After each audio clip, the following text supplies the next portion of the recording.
ẹ̀yin fans bàbá AJANI kò ní bàjẹ́ fún yín, mo ti dé bí mo ṣe ń dé. Bàbá AJANI TV ẹyọ kan ni, kò pé méjì, ẹ lọ béèrè.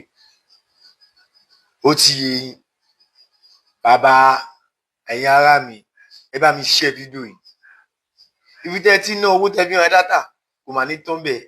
Owó yín tẹ́ bá tẹ́ fi tẹ like kò ní rọ̀. Ẹ bá mi tẹ like. Ẹ jọ̀ọ́ Tiri lẹ́dà.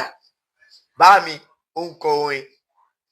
Ìgbà wo ni ò ní gba grand, ò ní gba award, ìgbà wo ni ò ní gba oríyìn. Ẹ wo orin tí Tiri lẹ́dà kan lánàá. Kẹ́ wá wò táwọn tó jẹ́ àwọn tiwantiwa tá a gbọ́dọ̀ dárúkọ wọn. Tán lọ ń kọ pé wèrè la fi ń wo wèrè. Ẹ jọ̀ọ́ tán bá ti ẹ̀ mú gbáná tó yẹ kán máa kọ orin bẹ́ẹ̀ yẹn, wèrè la fi ń wo wèrè.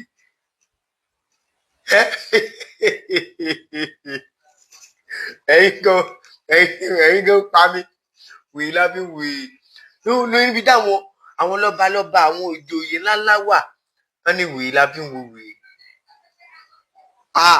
Mo fọ́ fún yín o.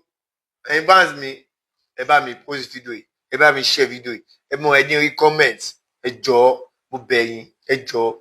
Thank you so much.